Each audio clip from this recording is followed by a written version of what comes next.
Bem-vindos mais uma vez ao Complemente, o podcast que fala sobre saúde mental. Afinal de contas, estamos aqui para isso. Estamos aqui para isso falar hoje. Sobre saúde mental de várias formas. Integral. E como é integral, a gente vai falar hoje sobre parapsicologia, um tema que eu não vou falar que é diferente, que a gente sempre fala que é diferente, mas dessa vez... Essa é realmente diferente. É curioso. Curioso, porque curioso. Todo mundo fala sobre esse termo, né? Parapsicologia, paramédico, paranormal. A gente trouxe hoje a Adriana Rego, nossa amiga, dos dois dessa vez. Quem eu sou amiga da Malu, amiga minha, que nem o Jordão. Dessa vez amiga nossa. Obrigada, tá, Adriana? Parapsicóloga clínica, para falar sobre esse tema que a gente está aqui na dificuldade de interpretar e de explicar, né, com detalhe. Eu acho que nada melhor do que a pessoa. Muito obrigada pela sua presença, tá aqui com a gente, contribuindo com esse tema super curioso, né? E acho que podemos começar pelo começo, né? O que é parapsicologia? Então, eu que agradeço a oportunidade de falar da parapsicologia, que de fato é uma linha terapêutica que não é muito difundida, né? Não é muito conhecida. E a parapsicologia que eu trabalho é a parapsicologia clínica sistema Grisa, ou método Grisa. É uma parapsicologia que ela tem como fundamento principal entender o comportamento humano a partir do funcionamento da mente humana. Então, o que isso significa? Significa que uma vez que você entende como você funciona, você consegue se harmonizar e ter uma vida mais tranquila. Porque nós somos produtos de muitas programações. E o que difere a parapsicologia das clínica, né, do sistema Grisa, do outro tipo de parapsicologia, porque também tem, né, tem uma linha espírita, tem uma linha católica. Então tem isso. Tem. Só que essa é uma linha independente, científica independente. Ela não entra em religião e ela não tem nada a ver com religião. Por quê? Porque o doutor Pedro Antônio Grisa, que foi quem criou esse método... então por isso que o sistema é Grisa. Isso. Pelo nome dele. Pelo nome dele. Quem criou esse método, ele começou a estudar e começou a perceber que os fenômenos paranormais, que é onde começa toda a parapsicologia, ela vem para estudar a paranormalidade, né? Como fenômeno. Sendo que a Igreja Católica estudava como uma coisa ruim, né? Porque era como se fosse, né? Como se tivesse possuído. Então, é uma desarmonia para a Igreja Católica. Para o Espiritismo, é como um médium. Okay. Então, era alguma coisa normal. Só que o doutor Pedro Antônio Grisa, ele começou a estudar e começou a entender que, na verdade, a paranormalidade está dentro da mente humana. E ela precisa de um ser humano para externar esse potencial. E aí ele começou a entender e estudar, e através de pesquisas e estudos de casos clínicos, o doutor Pedro Grisa acho que tem desde 1980. Caramba. É muito tempo. E de muitos casos ele começou a perceber que a mente funciona de uma forma. Ele era psiquiatra? Ele era psicólogo. Era psicólogo. E aí ele começou a estudar e ele começou a perceber que os fenômenos paranormais, eles são ele é um potencial da mente que todos nós temos. Algumas pessoas de forma espontânea e algumas pessoas de forma treinada. Então, todos nós podemos ter o que a gente chama de paranormalidade. Podemos desenvolver. Podemos desenvolver, sim. E aí, com qual objetivo? Com o objetivo de algo bom para você, não algo ruim. O que acontece quando você está em desarmonia? Esses fenômenos que a pessoa que tem essa paranormalidade espontânea, ela pode ter isso de forma, vamos dizer assim, desregulada. Sabe quando funciona errado? Tá tudo funcionando errado? Só pegar um ponto aqui, quando você fala de paranormalidade, é que tá fora do normal. Sim. Não quer dizer que é uma coisa sobrenatural. Não, exatamente. Só para que as pessoas estejam assim, poxa, o que é isso, paranormal, né? Não. Por exemplo, a intuição é uma forma de paranormalidade.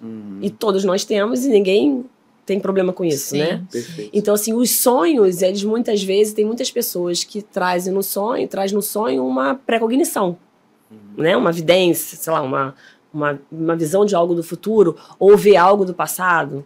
E isso não tem nada a ver com o espírito, isso tem a ver com a sua mente. Então, assim, depois de começar a entender isso, ele começou a entender que a mente humana, ela é dividida, né? Ela tem duas funções principais, que é a mente consciente e a mente subconsciente. O consciente é aquilo que a gente... onde está a nossa atenção, está o nosso consciente. Então é o nosso racional, é onde a gente julga, a gente analisa. Sim. Exatamente. Já o subconsciente é algo automático, autônomo, que funciona independente da nossa vontade. E ele funciona com base nas programações que tem nele. E muitas vezes a situação é que você tem uma programação de subconsciente que você não tem consciência dela, você não sabe que ela existe. Então você tem um problema em que você não consegue resolver porque você não sabe de onde vem, você não sabe nem que ele existe. Mas essa programação vem da história da pessoa? Então, aí é que chega a parapsicologia do sistema Grisa. Ele começou a estudar e ele desenvolveu um método em que ele começa olhando o ser humano a partir da vida intrauterina. Caramba. Que legal. Da vida intrauterina, processo de nascimento. Aí ele entra na infância, adolescência e na estrutura da personalidade, que é o grande diferencial da parapsicologia. Porque a gente entende que a personalidade, a estrutura da personalidade, ela começa a se formar na vida intrauterina. Então, faz toda a diferença se você teve rejeição no ventre, se você a mãe teve algum sofrimento muito grave. Se a gravidez foi planejada. Foi planejada, não foi inesperada. Dificuldade para o nascimento também? Dificuldade para o nascimento. Caramba. Se você nasceu de forma natural, se você nasceu de forma mecânica. Então, por exemplo, se você nasceu... Isso a gente não lembra mesmo. Aí a gente precisa da mãe, né? Para saber. E aí, sim, por exemplo, eventualmente você teve uma situação no parto, que obviamente você não tem cognição para falar, você só... Porque o bebê, ele quando tá na barriga da mãe, ele só tem subconsciente, certo? Ele não tem consciente. Então ele sente, experiencia e vivencia tudo que a mãe sente. Sim. Sendo que ele fica muito mais potencializado para ele, porque ele não entende que aquilo não é dele. Lógico, porque é o mundo dele, né? Não é o mundo dele. Então, por exemplo, a gente vem também, a nossa estrutura da personalidade, ela também pega o que a gente chama de programações primárias, que são, por exemplo, a nossa... Desde a época, vamos dizer assim, das cavernas. Opa, né? Gostei. Aí. Tipo, né, da era dos músculos, a gente tem a era dos músculos, a era tecnológica, a gente tem a civilização da carência, a civilização da abundância, tudo isso influencia. Ah, mas por quê? Vamos lá, a mãe, se a gente olhar para as nossas avós ou nossas mães, elas, no período em que elas estavam grávidas, né, há muitos anos atrás, existia um tipo de cultura. O que a gente pode dizer, se a gente quiser fazer uma analogia, é como se fosse um consciente coletivo, tá? Então, assim, naquela época, a mulher não podia engravidar antes de casar. Quando ela engravidava antes de casar, era um problema. Sim.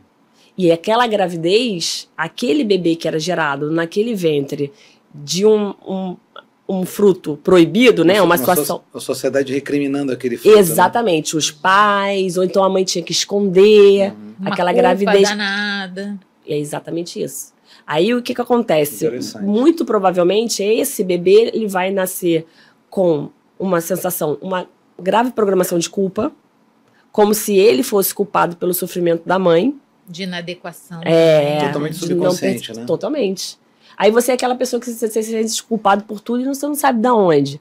Aí por isso que a gente volta para fazer uma análise, né? Então, por exemplo... Desculpa se ficar meio... Não, é isso aí, vamos lá. Bom, por exemplo, a pessoa chega no consultório para fazer um atendimento clínico, certo? Para um atendimento de parapsicologia clínica. Como é que funciona esse atendimento? Primeiro, a gente usa uma ficha de anamnese. Através dessa ficha, a gente faz uma tabela familiar, que é como se fosse uma árvore genealógica, né? Tipo assim, já ali na tabela familiar, a gente já consegue olhar padrões de comportamento e programações. Por quê? Porque você vai olhar a quantidade de filhos homens, a quantidade de filhas mulheres, a quantidade de aborto. Isso também diz alguma coisa. Diz. Tudo fala. A sua ordem de nascimento, o seu sexo, tudo isso ajuda na estrutura da sua personalidade. Você falou, uma família que só teve homem. Isso já é uma paranormalidade. Não, na verdade isso é uma programação do subconsciente. Então a programação desse inconsciente familiar. Da mãe, principalmente. Da mãe. Em que sentido? Por exemplo, nesse caso específico, a mãe que só tem filho homem, ela tem uma imagem, que a gente chama, uma imagem negativa, né? Uma imagem de mulher sofrida muito grande. Então, o subconsciente dela fala para ela assim, ó, mulher não. E que mulher já veio sofre. De outras gerações, né? Muito, provavelmente. Porque as mulheres antigamente sofriam muito. Sim. Ou seja, tem uma rejeição absurda pelo feminino. Pelo feminino, sim. E aí você só vem porque assim, isso também o doutor Grisa, ele começou a estudar, porque ele foi tentar entender por que havia tanto desequilíbrio em algumas famílias. Porque a família, às vezes, tem 5 filhos homens, não tem uma filha mulher. Né? O que acontecia? E aí, estudando, ele foi comprovando e entendendo que isso também era uma forma de você, de estruturar a sua personalidade. Então, legal, entendi. Então, assim, no final das contas, são programações, mas, assim, depende do relato da mãe também, né? Se a mãe relatar, né? Pegando um ponto polêmico aí, né? Se a mãe relatar a percepção dela, é o que você vai captar, né, na sessão de parapsicologia. Porque, na verdade, na sessão de parapsicologia, a gente usa da hipnose. Então foi isso que você fez comigo, então, faz né? parte. Mais ou menos. Você precisou que você quis uma coisa mais rapidinha, a gente fez algo diferente, mas é isso. Porque, na verdade, o nosso subconsciente traz tudo aquilo que ele precisa trazer para você resolver. Aí eu já ouvi a pergunta assim, mas eu já ouvi falar que quando você faz a hipnose, nem vou entrar muito nesse assunto, vai ser bem rapidinho, porque eu sei que vocês já fizeram um podcast sobre hipnose. Sim. Senão... Para quem não viu, assiste fica lá. Volta lá para assistir. Na verdade, o que acontece? Tem muitas pessoas que perguntam assim, mas você na hipnose, você pode lembrar ou acessar uma informação e depois ficar com aquilo ali e te trazer mais problema do que solução. Só que, na verdade, isso não é uma realidade. Pelo menos não dentro da hipnose, da linha da parapsicologia clínica. Por quê? Porque o seu subconsciente só traz o que ele entende que é seguro para você. E, eventualmente, ele traz até uma memória, uma imagem, ele traz que é para você fazer uma associação. Não necessariamente é o ponto do trauma, vamos dizer assim. Mas a hipnose, então, é uma das ferramentas da parapsicologia clínica. Porque o que faz a parapsicologia clínica? O que diferencia ela da psicologia, por exemplo? A psicologia ela tem uma abordagem mais para o comportamento. Mais TCC, né? A parapsicologia, ela tem uma abordagem não só focada no comportamento, né? Não só no efeito, mas também na causa. E aí o objetivo dela é reprogramar a sua mente. Programar e reprogramar. Para que você tenha em harmonia quem você é. Quando a gente fala de programação, vai um pouquinho de PNL aí também ou não? Não vai, mas é como se fosse. Como se fosse. É como se fosse. Então, assim, a PNL é uma forma de programação, né? Sendo que a gente pode programar e reprogramar a mente. São duas coisas diferentes. Aí é igual ao computador. Você, para reprogramar, você tem que tirar uma coisa, apagar e botar uma nova. Isso aí. Para você programar, você cria uma nova programação. Eu costumo brincar que eu falo que é assim, é igual a ponte. Na cidade do interior, tem a ponte velha, e você vai construir uma ponte nova. Aí, se você reprogramar, aquela ponte velha caiu, destruiu, você só tem a nova para passar. Se você não reprogramar, você programar, você vai ter as duas. Eventualmente, você pode escorregar e voltar para a ponte velha. Você tem que treinar muito para você lembrar. Caminho novo, né? Fazer sinapse nova. Exatamente, uma nova sinapse. Você tem ela lá construída, mas eventualmente você sai dela. Então, assim, o nosso subconsciente, ele é para nossa proteção. Então, quando ele tem uma memória que ele entende que é uma ameaça para você, que pode te causar algum problema, ele não traz a memória. Você você não vai ver nada, não vai lembrar nada. E esse prefixo para, né? Tá? Prefixo meta, hiper, né? Para é de além de, né? Ou seja, o Dr. Grisa, né? Que você falou, né? Ele criou isso justamente para ir além da psicologia, Isso. Além do comportamental que você falou. Isso, né? Exatamente. Ele agrega esse estudo da mente, né? Então, você entendendo que você vem, por exemplo, de uma cultura... a gente vem da era dos músculos. Então, se a gente parar para pensar, naquela época, o que era o ideal? Era um homem e uma mulher. Por que era um homem e uma mulher? Porque o homem era quem trazia a sobrevivência para casa. É ele que pescava e ele que caçava. Né? Então, a sobrevivência ela vinha para onde? Pela boca, pela comida. A mulher não tinha condição de sair para fazer isso. Ela nem podia aprender. Ela não sabia.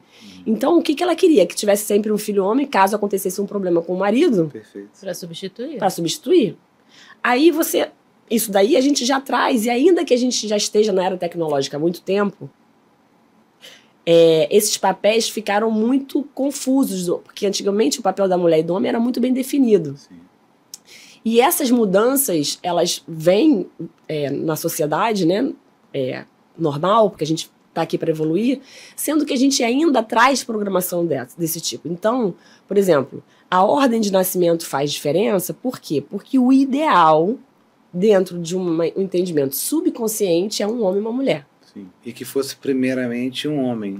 Sim. O ideal numa poder ter aquela família. garantia, Exatamente. aquela garantia de sobrevivência. Então é sempre um homem para garantia da sobrevivência, né? Tipo, na verdade, para garantia da espécie. Da espécie. E uma mulher Perfeito. também para da espécie. Sim, para procriar. Para procriar. Então esse é o ideal. Sim. Aí você vai falar para mim assim, mas a minha mãe só queria filha mulher, ou meu pai só queria, minha mãe só queria filha homem. Tudo bem. Mas isso é uma informação que está lá. Então, quando você nasce, como a gente chama, de menina esperada menino, ou seja, a primeira filha é uma mulher, ou menino esperada menina, por exemplo, o primeiro é menino e o segundo também nasce menino, isso tem consequência na sua estrutura de personalidade. Pô, legal, hein? Entendeu? Esse segundo filho. O segundo filho. Por quê? O primeiro filho de cada sexo, do mesmo casal, eles são pragmáticos.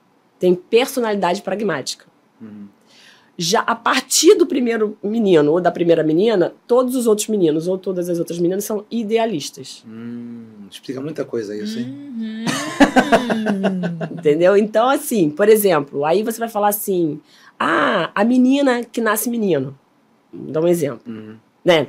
Nasce menino não, é menina esperada menino. Ou seja, a primeira. A primeira, a mais velha, a primeira filha do casal. Ela tende a que a nossa primeira vitória na vida é o nosso nascimento. Sim. Né? Então, assim, essa nossa é a primeira grande vitória. A menina esperada menino, ainda que ela seja desejada menina, que a mãe podia querer uma menina. Sim, mas ela não é a primeira do casal. Mas ela sendo a primeira do casal, a mãe querendo uma menina. Querendo uma menina. E ela nasce uma menina. De qualquer forma, a gente tem essa programação de subconsciente de que o primeiro é menino. Então, em algum momento tem isso. É claro que isso vai ficar mitigado dependendo de outras questões. Mas, vamos falar assim, num quadro geral, o que acontece com essa menina esperada menino? Ela tende a ser uma menina com um comportamento mais masculino, em que sentido? Ela é daquela que vai, ela faz, ela resolve, ela não espera nada por ninguém, ela é muito mais profissional do que caseira, assim. Para tentar se encaixar nesse espaço que era para ser de um menino. De um menino. Então ela é aquela mulher que ela é trabalhadora, que ela tem sucesso nas coisas que ela faz. Ela é menos maternal. Adulta exausta, né? Parêntese, vai virar uma mulher adulta exausta. Exatamente. Mas porque é fazedora desde sempre. Porque na verdade está sempre precisando agradar. Porque o subconsciente dela entende o seguinte, olha minha filha, você nasceu e você já não agradou porque tu não vê o que era pra vir. E se a gente para pra pensar naquele tempo lá antigamente, o que acontece? Os nossos pais não sabiam na hora que nascia o sexo do bebê. Sim. Então aí mesmo que você... aí que a frustração não dava pra disfarçar. Aquela energia psíquica, 9 meses, esperando o menino, e aí era a menina. A menina. Então assim, ela já nasce com um padrão, uma programação de rejeição pelo sexo de nascimento. E aí nasce assim, por exemplo, a menina esperada menina, ela tende a ser mais musculosa, ser mais forte. Ela tende a ter um corpo menos feminino no sentido da estética normal que a gente, né, com aquele corpo mais violão, mais escultural. Ela tem um peito menor, ela tem umas características físicas. Menos magrinha, né? Mais encorpada. Por exemplo, sabe essas meninas, essas mulheres que elas têm... Você olha, o corpo dela é bem musculosa, assim. Às vezes ela é feminina, mas ela tem bastante músculo. Diferente da menina que nasce menina, que ela é mais frágil, ela tem um corpo mais violão, vamos dizer assim. O mesmo acontece com o menino. Gente, que legal isso. Eu tô começando a ver o seguinte, então todo mundo precisa ter uma sessão de parapsicologia. Porque eu acho que todo mundo, de uma certa forma... Não, sério.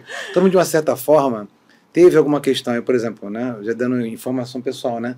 Eu descobri outro dia desse com a minha mãe. Dia também conhecido como anteontem. Antes de ontem. Era pra ser Débora. Era pra eu ser Débora, porque não tinha ultrassom na minha época. E era pra ser Débora. Tá vendo? Uma coisa, informação que eu não dei lá na sessão. Não, mas você tá dentro. Pra você tá tudo bem. Porque mesmo que seu pai você é o primeiro? Quiser, é o primeiro. Então. Mas aí, na verdade, não te afeta tanto. Afeta menos porque o desejo dela era que você fosse uma menina. E aí, por quê? Porque provavelmente, e aí eu não sei se é o seu caso, tá? Eu vou falando, você vai dizendo pra mim, né? Não é? Vambora. Então, por exemplo, provavelmente ela queria uma menina pra ser companheira dela. Pode ser. E aí, quando nasce você e você não é menina, você é um menino, ela fica um pouco frustrada, porque ela entende que você não vai ser companheira dela, mas ela passa a te cobrar uma atenção, um contato, e das duas, uma. Ou você pode entender o seguinte, eu não sou isso. Eu nasci para ser uma coisa, mas eu sou outra, eu não sou. E você se afastar bastante, ou você pode ser aquele filho que vive grudado na mãe. Faz tudo pra mãe. Pode ter esses dois polos. Pode, sempre tem, porque a gente sempre... E aí, se a mãe não consegue isso com o filho, quando vem o segundo, no segundo ela consegue. Às vezes consegue. Às vezes vem o terceiro. Porque o segundo... Não sei se faz sentido, mas me parece que o segundo tem menos força pra lutar contra porque assim, o pragmático, ele tem um elo mental, que a gente diz que por isso ele se torna mais seguro. O pragmático. O primeiro é o pragmático. O primeiro menino do casal... Feminino ou masculino. Ou primeiro, isso. Ele tem um elo que a gente chama de elo mental, de segurança com o pai e com a mãe. Então, o primeiro menino tem com a mãe e a primeira menina tem com o pai. Isso não tem nada a ver com afinidade. Às vezes você pode ter um elo mental com seu pai e não ter afinidade nenhuma com ele. Isso tem a ver com segurança. Tem a ver com segurança, inconsciente. Então, o pragmático, ele é naturalmente mais seguro do que o idealista. Ele é mais seguro, ele é mais objetivo, ele é mais direto. Ó, Adriana, né? Posso chamar de Pode, Adriana, né? claro. Aqui temos um exemplo vivo de pragmático e de idealista. Que é. E é por isso que eu Você tem uma irmã mais velha? Não, eu tenho um irmão mais velho. Não, então ela é pragmática, vocês são dois pragmáticos. Ah, é? É, porque ela é a primeira filha mulher do casal. Ah, você é o primeiro filho, qualquer primeiro filho. Não, é Arthur Davi, por exemplo. Arthur e Davi. Arthur O seu filho mais velho, ele é pragmático, o seu filho mais novo, ele é idealista. Perfeito. Porque ele já é o segundo menino do casal. E é mesmo. O primeiro filho, entendi. Entendeu? Aí, assim, o pragmático, ele é muito mais direto, ele é muito mais prático, ele é muito mais planejador, mas ao mesmo tempo ele é menos sensível, ele é mais frio, Isso, ele é mais calculista. Independente de ser menino ou menina? Independente de ser menino ou menina. O segundo do mesmo sexo geralmente tem esse padrão de comportamento. Não, aí o segundo ele é idealista, do mesmo sexo. Segundo. Aí Então, aí ele é um pouco mais inseguro, ele fica um pouco mais dependendo da opinião dos outros, ele é muito mais criativo, ele é mais sensível. É claro que todas essas situações, ela tem outras coisas que a gente tem que analisar junto. Então, por exemplo, se você é um pragmático sofrido, que é o quê? É uma criança que durante a vida intrauterina ou o processo de nascimento teve alguma ameaça à sobrevivência ali, por exemplo, a mãe quase morreu, passou mal, né? Ou perdeu alguém muito próximo, o pai, a mãe, alguém muito, o marido. Logo quando nasceu. Ou na barriga, né? Essas situações em que a grávida, o marido morre, ela tá grávida. Sim. Ou quando na hora de nascer o bebê, acontece alguma coisa com o bebê ou com a mãe. Isso torna o seu pragmatismo, que a gente chama de sofrido. E aí você tem mais traços de idealista. Então você passa a ter uma sensibilidade maior. Porque o pragmático, ele às vezes até, por exemplo, ele é muito franco. Era óbvio que a gente, quando vai ganhando maturidade, a gente vai aprendendo que não dá pra falar tudo que a gente pensa. Filtro é importante. Mas até a gente... Você vai falando, vai falando. Sim, ainda mais criança, né? Mas a criança não tem muito filtro. Não vai pagar fatura lá de adulta, né? Entendeu? Já o idealista não, ele é mais sensível, mas ele é mais carinhoso. Pragmático sofrido? Sofrido, é esse que teve... É isso que você tá confundindo comigo aqui. Eu sou uma pragmática sofrida. Mas por quê? Minha mãe... Ela quase me perdeu desde o primeiro mês, ficou 9 meses na cama. Então, o que acontece num caso como da sua mãe? Posso usar o seu exemplo? Claro, lógico. Então, o que acontece num caso como o seu? Quando você experiencia essa situação na barriga da sua mãe, a sua mãe, assim como se ela tivesse abortos anteriores, ela passa a ter muito medo de você não sobreviver. Sim. Então, ela passa uma gravidez com muito medo. Sim. O que gera no subconsciente desse bebê? Gera que ele, muito provavelmente, nasce ao longo do tempo da vida, né? Pode desenvolver uma depressão. Porque o que é depressão? É um medo de um futuro não chegar, né? É uma ansiedade. E, assim, não, desculpa. Não vou confundir, senão vai embolar a depressão com a ansiedade. A depressão, ela é algo que você não tem um futuro. Né? Não é? Eu tinha falado errado, desculpa. A depressão, você não vê um futuro, você não vê uma saída. Então, o que acontece? Quando você está naquela situação, você não sabe se você vai sobreviver ou não. Sim. Você passa aquele tempo todo, sem saber se você vai sobreviver ou não. E aí, em algum momento na vida adulta, vem... Exatamente, você pode ver essa memória. Normalmente, as questões, por exemplo, o medo, às vezes a pessoa é aquela pessoa que tem muito medo de morrer, ou tem muitas questões com doença. No meu caso foi a minha depressão pós-parto. Eu, quando tive o meu primeiro filho, gatilhei e tive uma depressão pós-parto. Então, aí eu vou te dizer qual a tua depressão pós-parto, que é. Deus, já tô fazendo uma sessão de terapia. Então, na verdade, o que acontece? No caso da depressão pós-parto, e aí também justifica a sua situação da sua gestação, que é o seguinte: quando a sua mãe tem todo esse sofrimento na gestação, o subconsciente dela entende o seguinte: caramba, filho traz muito sofrimento. Sim. Filho traz muito sofrimento. E o filho fica com aquela culpa também de eu estou dando muito sofrimento pra minha mãe. Então, é muito comum a gente ver na geração seguinte algumas situações. Uma é esterilidade definitiva ou temporária. Situações em que a pessoa fica solteira, não se relaciona. Isso tudo pra quê? Pra evitar ter filho. Pra se proteger desse sofrimento que é ter filho. Isso. Desse sofrimento inconsciente. E abortos, por exemplo. Por quê? Porque aí você fala assim, mas eu não entendo, eu tô querendo tanto, eu não consigo. Sim, porque você tem uma programação... Conscientemente você quer, mas inconscientemente seu corpo não quer. Não, seu subconsciente vai dizer, ó, nananina não. Uhum. Não é seguro, é perigoso, filho traz sofrimento. Não é que ela não queira o filho, né? Então, por exemplo, quando a mãe tá grávida, que ela rejeita aquele bebê, não é que ela tá rejeitando a criança. Ele quer o filho, não quer experiência. Exatamente. Experiência traumática. Então, assim, o que acontece? É o que a gente chama de rejeição à gravidez. Porque a gente entende que filho traz sofrimento. Isso é nível subconsciente, não é consciente. Sim. Aí você tem toda essa situação meio que pra comprovar que eu... Tá vendo? Tá vendo como eu tinha razão? Filho dá problema. Aí, beleza, aí ok, aí passa, melhora, fica tudo bem. Aí você engravida de novo. Aí outra situação acontece. Exatamente isso. Aí eu só quase morri. Assim. Na segunda? Isso, a depressão ficou fácil. É. Na segunda, minha experiência de quase morte foi na foi segunda. Depois, não foi pós-parto, mas foi depois da minha foi 2 meses terceira depois. gravidez, né? Que a segunda eu perdi. 2 meses depois que o Davi nasceu. É. Eu dei a entrada já no CTI, já. Aí já fui só ladeira abaixo. Mas foi pós a segunda gestação. Isso pode ficar adormecido até ter um gatilho, é isso? Pode também. Pode. Ou até isso te incomodar, porque na verdade a gente só precisa programar e reprogramar aquilo que nos incomoda. Sim. Vamos supor, você é uma pessoa egoísta. Você se sente culpado, mas você já tá tão acostumado com aquilo ali que aquilo ali não te incomoda. Eu não te então... egoísta, mas daí, né? Agora, Adri, deixa eu pegar aqui um ponto que me chamou a atenção e eu acho que muita gente que tá assistindo pode estar nessa situação, né? Pensar, poxa, eu não consigo engravidar, mas eu não sei a minha história. Não consegui conversar com os meus pais, não conheci os meus pais, ou morreram cedo, eu não tenho essa informação. E aí, nesse caso, a ferramenta é a hipnose. Então, basicamente, em todos os casos, quase todos, a ferramenta mais eficaz é a hipnose. É claro que é possível você programar e reprogramar a mente através de uma conversa? Sim. Desde que na conversa, você acesse um lugar de emoção dentro de você. Porque só o cognitivo... Só consciente não dá, né? Não dá. Por isso que também diferencia a parapsicologia da psicologia. Porque a psicologia tradicional, ela fica muito no cognitivo. Sim. É muito no racional. O que te incomoda, né? E às vezes você não sabe. Não tô conseguindo perceber o que incomoda, né? Exatamente. Então, assim, a hipnose nesse caso específico, por exemplo, você fala pra mim, e a pessoa que é adotada, ou a pessoa que a mãe já morreu, não tem como perguntar. Né, pra mãe, como é que foi minha gravidez? Porque isso tudo a gente pergunta nessa ficha.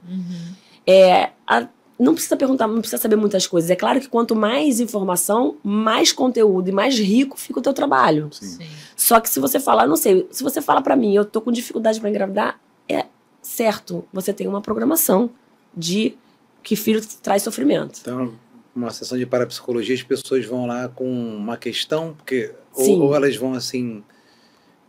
mais com sintoma, o que acontece eu te diria mais? Que assim, tem de tudo.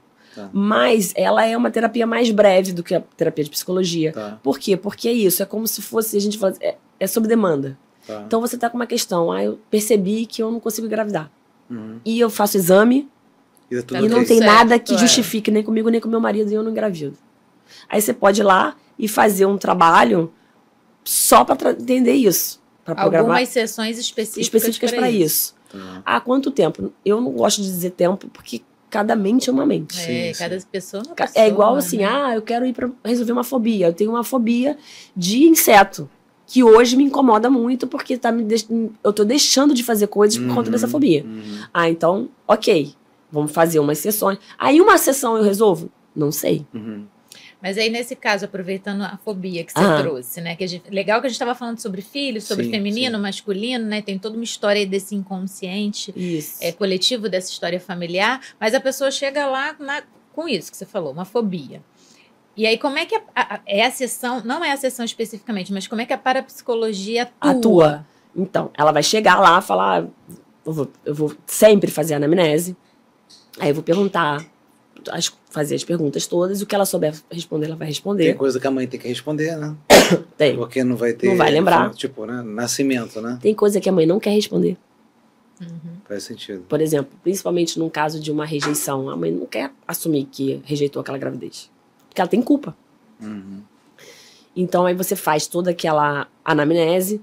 E aí, assim, já me chama pela parapsicologia, quando a pessoa tem uma fobia a inseto, por exemplo, já me chama um pouco a atenção, eu já ia ficar com um olhar na ameaça à sobrevivência. Alguma coisa aconteceu que ela tem medo de morrer. Tá. Mas e o que o inseto vem? O inseto é como se fosse uma ameaça a ela. Uma coisa venenosa. De alguma forma, em algum momento, em algum lugar, causa alguma insegurança nela. Então a gente começa olhando dali. Por exemplo, se eu não tivesse nenhuma informação, ela não tem nada. Foi adotada. Sabe absolutamente nada. Descobriu que foi adotada ontem. Esse é o primeiro caminho que a gente vai seguir. Bom, então, por exemplo, se a pessoa é adotada, como estava falando, e ela não tem nenhuma informação, e ela traz a informação de que ela tem medo de o que quer que seja, de inseto, a gente vai começar a olhar o seguinte, alguma ameaça à sobrevivência dela, ela teve fato, ela já foi adotada. Sim. A mãe pode ter passado por algum problema muito sério, algum medo, ela pode ter morrido no parto. Alguma ameaça esse bebê já teve ali.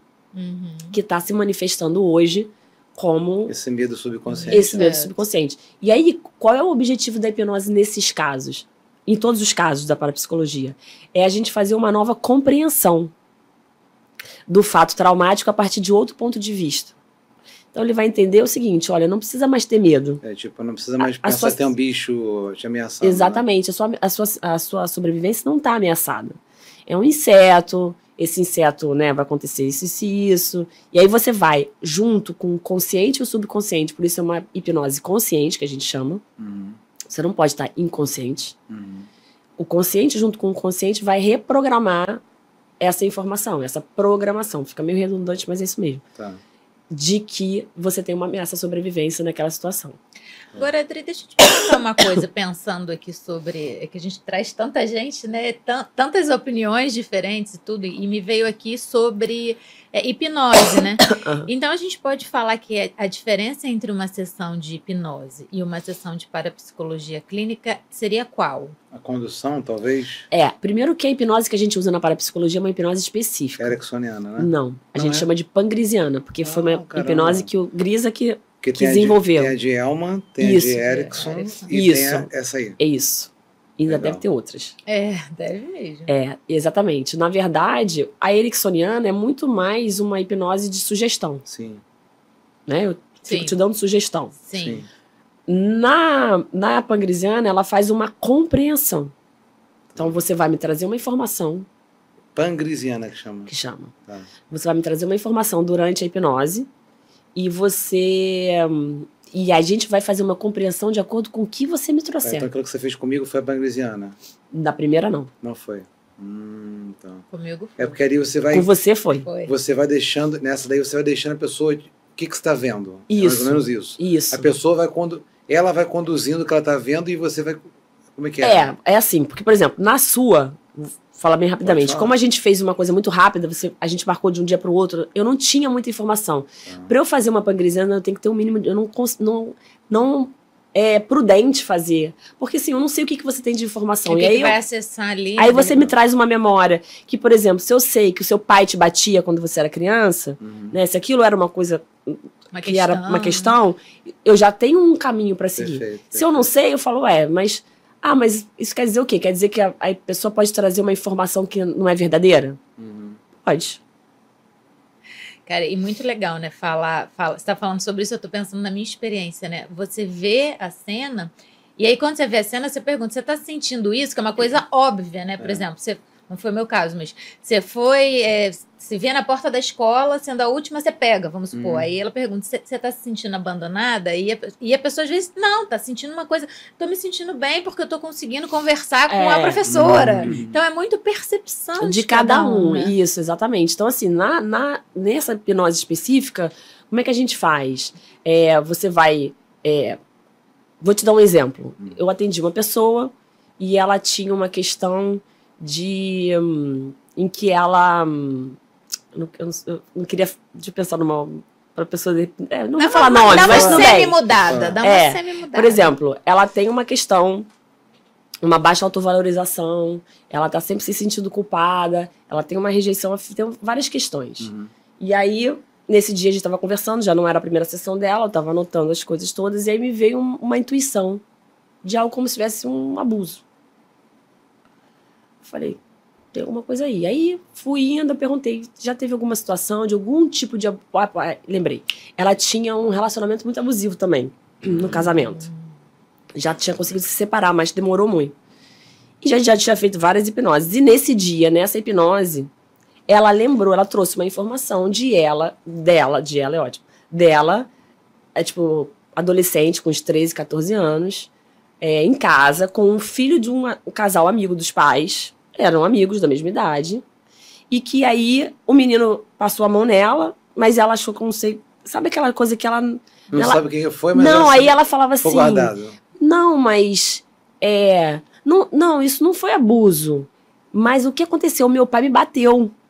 Porque eu fui falar pra minha mãe que o menino pediu pra ver a calcinha, ou passou a mão nela, eu realmente não me lembro. E meu pai me bateu, e aí eu não sei o que, não sei o que lá. E aí eu falei pra ela, então vamos... você entende que você naquele momento, naquela situação, era normal e natural você ficar com medo. Aí você buscou a ajuda dos seus pais. E foi incriminada. Que também eles não souberam o que fazer com aquilo ali. Mas a verdade você estava certa, foi um abuso. Era intencional ou não, o menino sabia o que ele estava fazendo ou não, mas você se sentiu abusada. Como você sentiu, né? E exatamente. Agora você traz aquele sentimento que ela teve, que ela estava escondendo, isso. Traz para o momento presente e ressignifica aquilo. É mais do que ressignifica, né? A gente reprograma, porque você vai entender o seguinte, foi normal você sentir isso. Você não tem que ficar culpada, porque ainda apanhou. Boa. Entendi. Tira esse peso. Tira esse peso. E aí, ela precisa, para essa hipnose ter feito efeito, ela precisa que, no final, antes da gente encerrar, ela tenha um outro sentimento. Qual o sentimento que você tem agora? Quando você olha e lembra dessa situação. É que você falou do programa, né? Tem que apagar uma coisa e subscrever por outra, né? Mas aí essa transição dessa percepção, né, do que era um peso e que pode ser que não, e pode ser até que isso dê força para a pessoa, para que ela ganhe força para mudar a vida dela, né? E perceber o que ela estava inconscientemente trazendo, né, na história dela. Essa transição de percepção que você diz que é feita ali, né? Logo após... Sim, na compreensão. Não, durante. Durante. E você só sai do estado de hipnose quando a gente termina a compreensão. Então, por exemplo, se você falar pra mim assim, e como você tá se sentindo agora? Tô com muita ansiedade. Não posso sair da sessão e te deixar da indução de hipnose e te deixar com ansiedade. Perfeito. A gente vai arrumar técnicas e ferramentas para você sair de forma tranquila. Aí a pessoa fala, não, agora eu já tô em paz, não, agora eu tô tranquila, não, tô me sentindo bem, não, tô em paz. Aí, ok, você tira a pessoa. Quer dizer que ela resolveu 100% essa situação? Não necessariamente. Por exemplo, se eu fizer uma outra hipnose e voltar mesmo a memória, não resolveu. Tá, então, só para esclarecer pro pessoal, né? Não tem nada de esotérico para fora, né? Não, é tudo dentro. É tudo dentro, né? Ou seja, é tudo... Apesar de ter para psicologia, não é nada de sobrenatural. Não. É tudo da pessoa, mesmo que ela não saiba, mesmo que ela tenha que buscar a mãe ou o pai para poder trazer esse subconsciente. É isso, né? Por exemplo, nesse caso específico... o que acontece? Ela passa a entender que homem traz insegurança na vida dela, é perigo. Então, o relacionamento dela é sempre ruim ou ela não se relaciona. Por quê? Porque o subconsciente dela é o seguinte, homem não. Sim. Né? O menino passou a mão, o pai bateu, né? Não acreditou, não confiou nela. Então, isso tudo são programações, são comportamentos que a gente desenvolve ao longo do tempo, da vida, que são por conta de programações que a gente não sabe que a gente tem. Então, bom, aí você falou que sobre a diferença entre a sessão de hipnose e a sessão de parapsicologia clínica, além de ser o método, não sei se chama método da hipnose, pode ser, ou a linha, não sei como é que chama em relação à hipnose, né? Acho que é o Não, método, a hipnose né? é uma ferramenta da hipnose. Além de ser esse método diferente, né, da hipnose clínica, também leva em consideração toda essa questão familiar, toda essa questão desde a vida intrauterina até o momento presente. Sim. É uma terapia sistêmica. Que assim como na constelação, a gente não precisa olhar para os nossos antepassados, aqui a gente também precisa. Você mapeia também a sociedade que ela está inserida também? Também. Tá. Ó, se sei lá, a pessoa viveu na Arábia Saudita, estava numa religião específica. Sim, por quê? Porque a pessoa da Arábia, por exemplo, o judeu de antigamente, não de hoje em dia, mas mais de antigamente, as pessoas de países frios é o que a gente chama de civilização da carência. O que essas pessoas elas trazem? Elas trazem uma necessidade muito grande de acumular as coisas. São pessoas que têm dificuldade de dividir. Porque se a gente parar para pensar antigamente... Escassez, né? Muita escassez. Quem é da civilização da abundância, que é das civilizações de povos mais naturais, por exemplo, do índio, que tem em abundância tudo ali, eles não têm dificuldade de dividir. Perfeito. Tem para todo mundo. Sim. Né? Isso começa quando a sociedade começa a precisar guardar. Sim. Pô, farinha pouco, meu perão primeiro. E isso você desenvolve, por exemplo, um padrão de escassez. Você tem dinheiro. Você tem condição de fazer as coisas, mas você sempre acha tudo caro. Tu não pode fazer nada. Ou então tem que reclamar para poder gastar aquele dinheiro. Exatamente. Isso já vem desse Ou aí, você, por exemplo, isso tudo tem uma coisa, fica ligada na outra, né? Aí você tem um pai ou teve uma mãe que teve muita dificuldade. Aí você... Então eles têm o padrão de escassez bem forte. Aí você tem o padrão de escassez. Aí o que você faz? Você ganha dinheiro, mas você também não... Você se sente culpado por ganhar dinheiro. Aí você ganha e o dinheiro não fica na tua vida. Você ganha e gasta, ganha e gasta. Então, tipo assim, você ganha o dinheiro, aí precisa gastar... O carro quebrou, tem que consertar o carro. Se boicota, né? Inconscientemente. Porque assim, a gente também vem de uma crença, né, de um inconsciente, de que dinheiro é ruim. Na anamnese, então, você traz isso também, essa herança da sociedade que a pessoa veio também. Sim, porque a gente pergunta aí, como é que a etnia.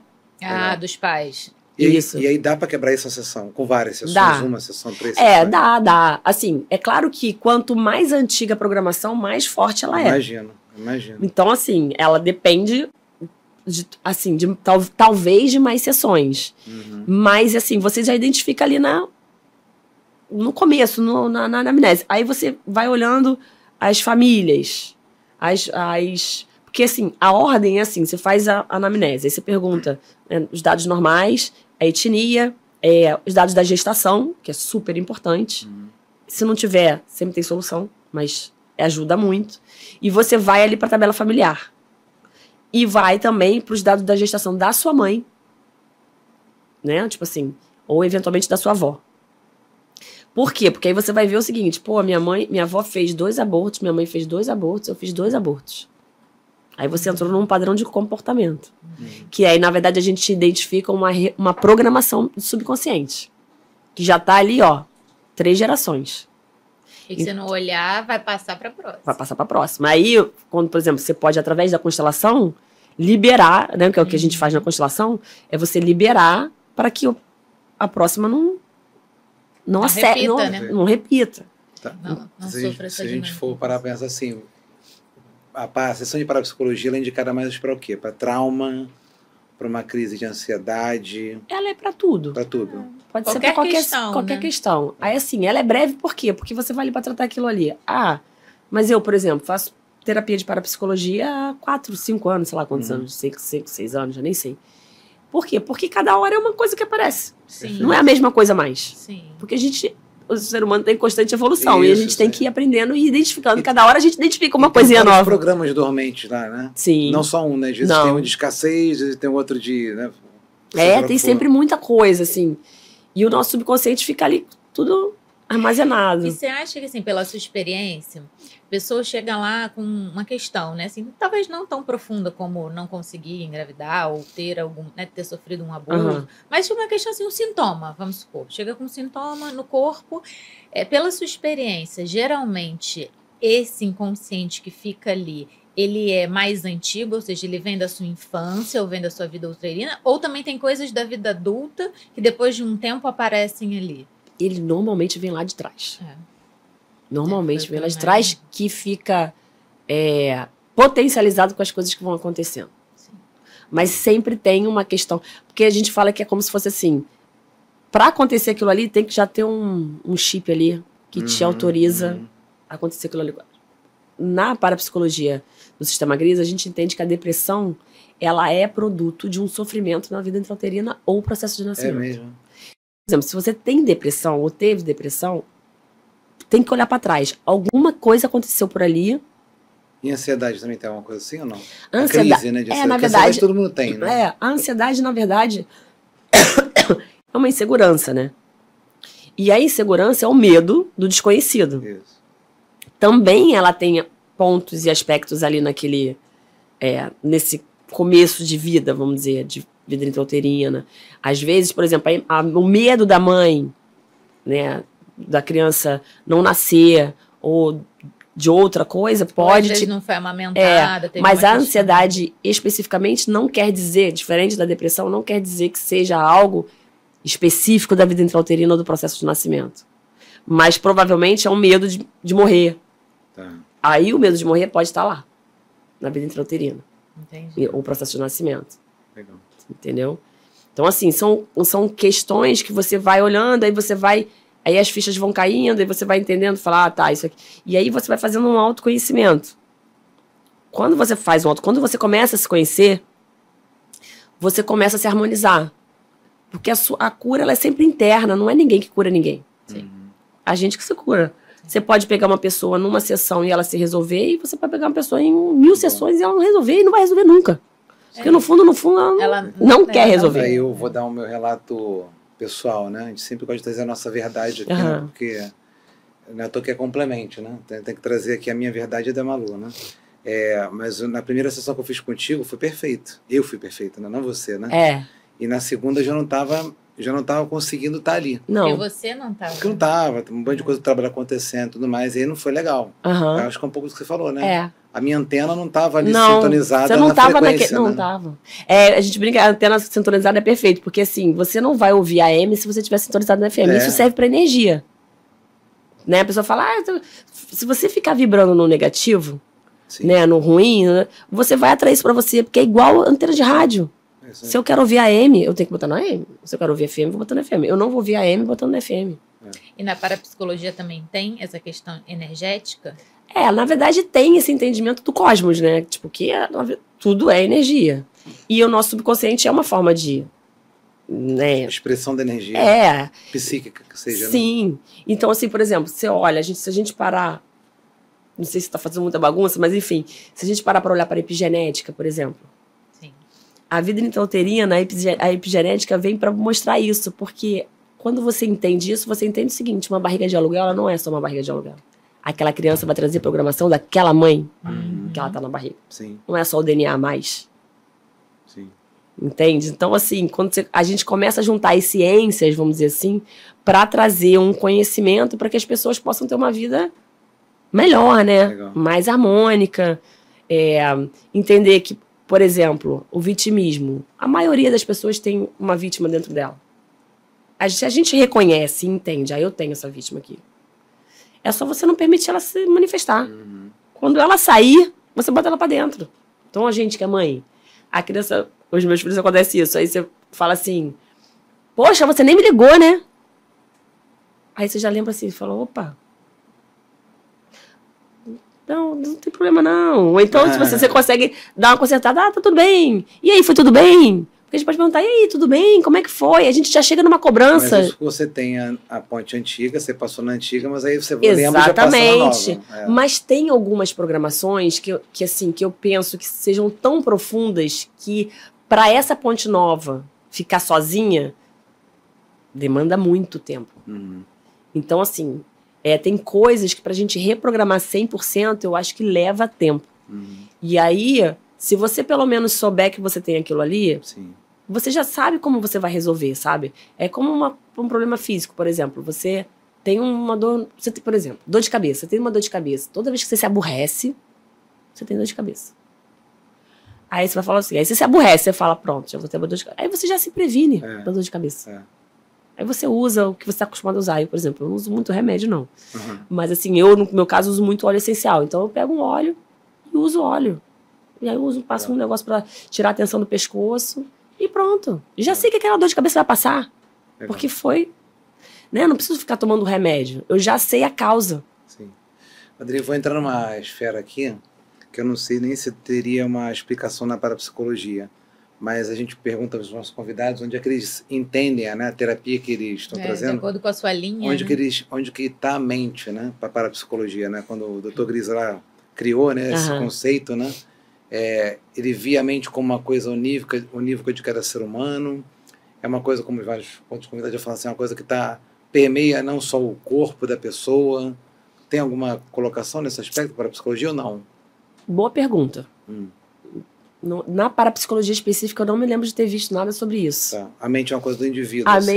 Do ser humano. Tá. É óbvio que deve ter esse entendimento de que a mente ela tá além, porque quando a gente traz as informações de antepassado, quando a gente traz informações de outras civilizações, a gente, né, você não viveu aquilo ali.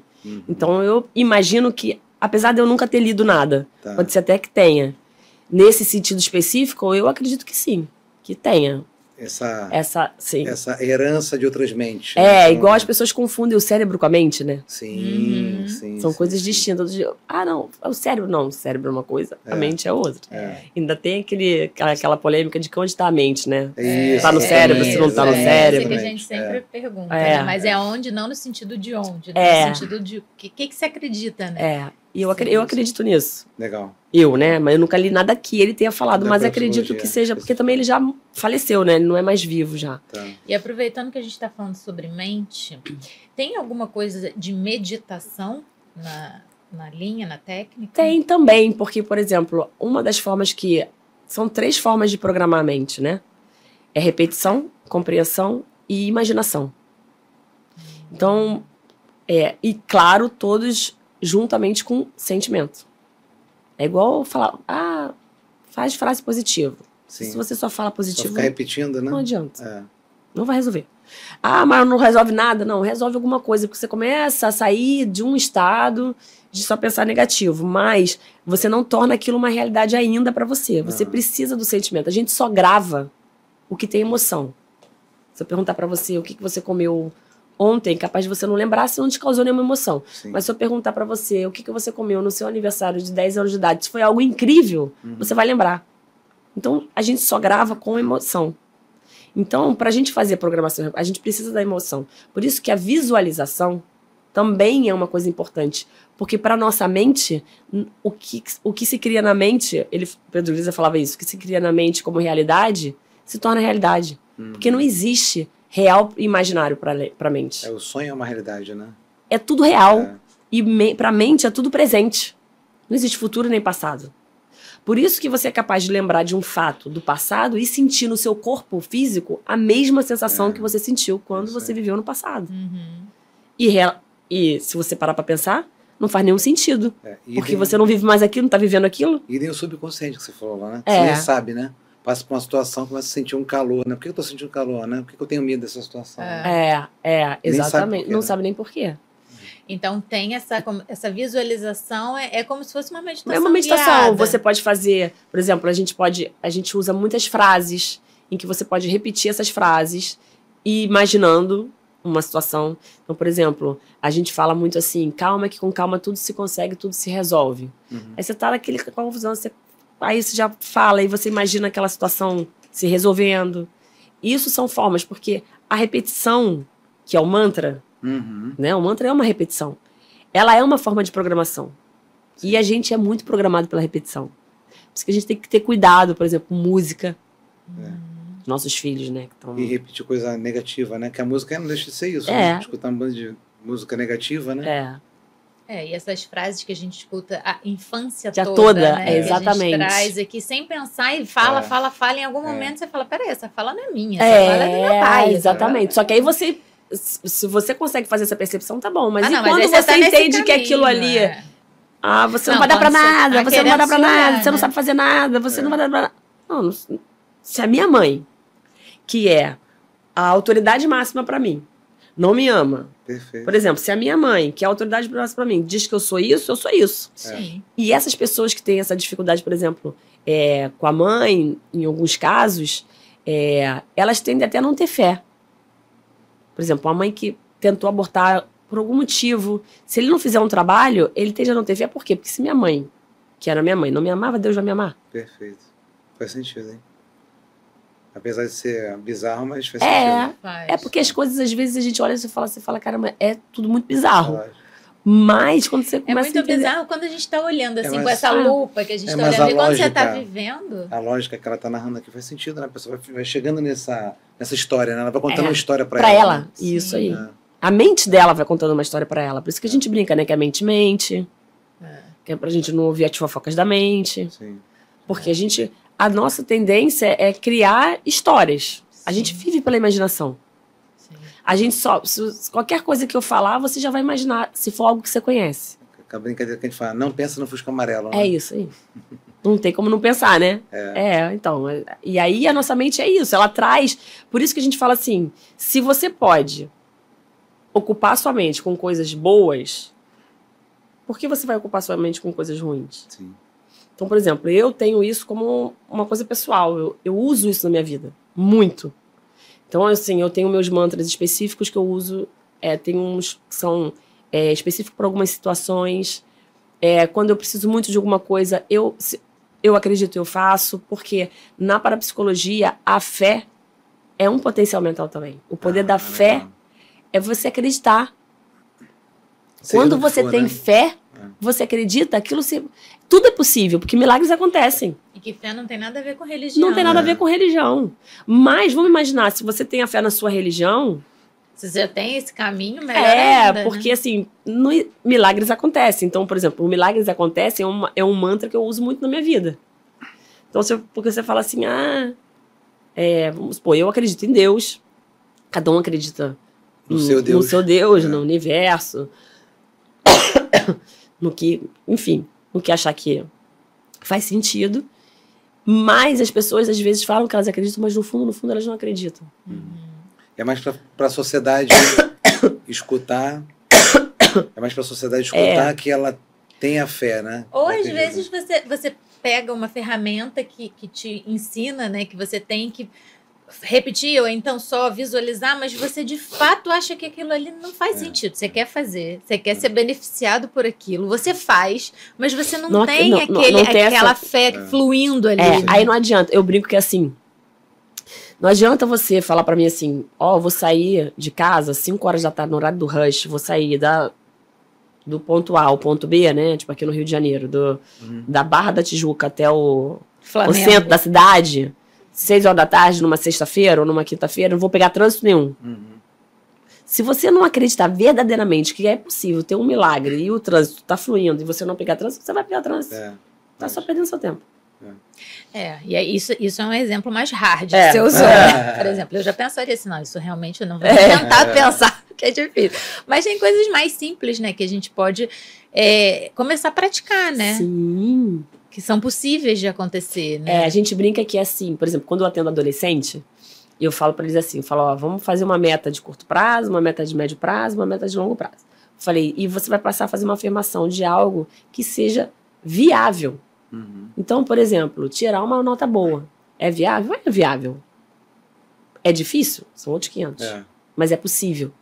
E quando você começa a fazer, e eu tive uma cliente que é uma querida, uma adolescente, ela me mandou umas mensagens essa semana, falando que tinha conseguido gabaritar as provas da escola só nas afirmações. Que legal.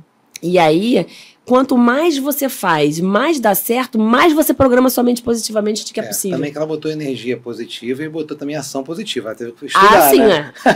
Lógico, né? Não dá pra não abrir claro. Assim, legal, é só fazer a formação.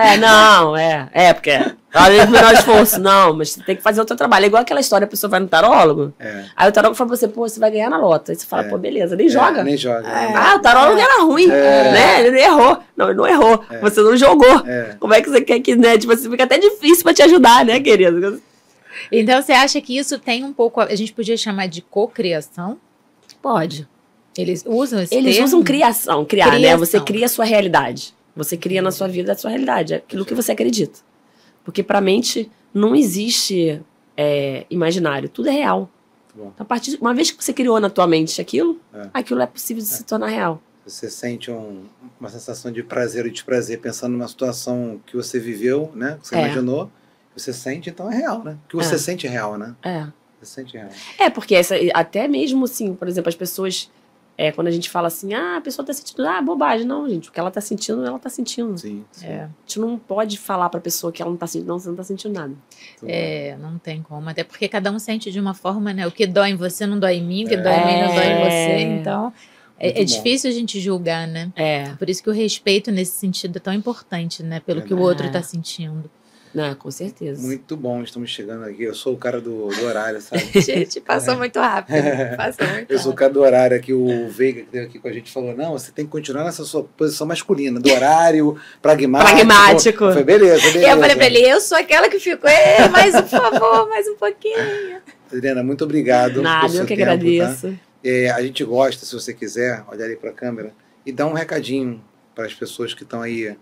Porque ninguém tá lá na internet e procurou assim, né? Estou bem, estou super feliz e vou assistir esse podcast. Ou alguém procurou uma coisa sobre a psicologia, quer saber mais como é que funciona, ou alguém procurou... Não, mas eu vou defender aqui que tem muita gente que segue a gente, que interage com a gente, que são pessoas que estão num caminho assim, né? Como a gente, né? Como a gente assiste, a gente continua fazendo as nossas terapias. Tudo começa com a gente, né? Mas tudo começa com a gente, então sim, obviamente tem muita gente que procura nesse lugar de querer acrescentar, né, do que já tem, mas tem muita gente que realmente busca ali, né, ansiedade, sofrimento. Né? Alguma coisa. E a parapsicologia é uma dos temas que a gente viu que as pessoas estavam interessadas em saber como isso pode ajudar de fato. Então, se você puder deixar um recadinho aí pro pessoal. Posso. Então, vou deixar um recadinho. Primeiro recadinho que eu deixaria é confie no processo. Confie no processo da vida, porque quando a gente confia, quando a gente acredita, tudo dá certo. Então, esse, assim, para mim é o meu quase como se fosse um slogan, que é uma frase da parapsicologia, que é isso, você trazer, confia, acredita, busca o que você acha que faz sentido para você, até você achar aquilo que realmente tocou a sua alma. E aí você seguir um caminho em que você possa se harmonizar e ter uma vida mais leve, mais em paz, mais conectada com você mesmo. Ai, que legal. Muito bom. Dri, muito obrigada pela sua presença, pelo seu tempo e por ter contribuído aqui com esse assunto tão bacana, diferente, mas muito legal. Obrigada. Eu que agradeço pelo convite, uma oportunidade de falar da parapsicologia. Parabéns pelo projeto. Tá muito legal o canal. E assim, é muito importante, eu acho, ter esse canal. As pessoas precisam conhecer as outras terapias que existem e tem muita coisa legal, tem muita coisa nova chegando. Você estando num ambiente seguro, com pessoas de confiança, eu acho que toda terapia é válida. É isso aí. Né? Obrigada. Deixem sua mente aberta, por isso que o Complemento está trazendo aqui todas essas terapias e formas diferentes de olhar para a nossa mente. Né? Hoje você. Vai lá, manda, vai. O masculino, gente, tá mandando muito. Gente, obrigada, um beijo, até a próxima. Tchau, pessoal, tchau.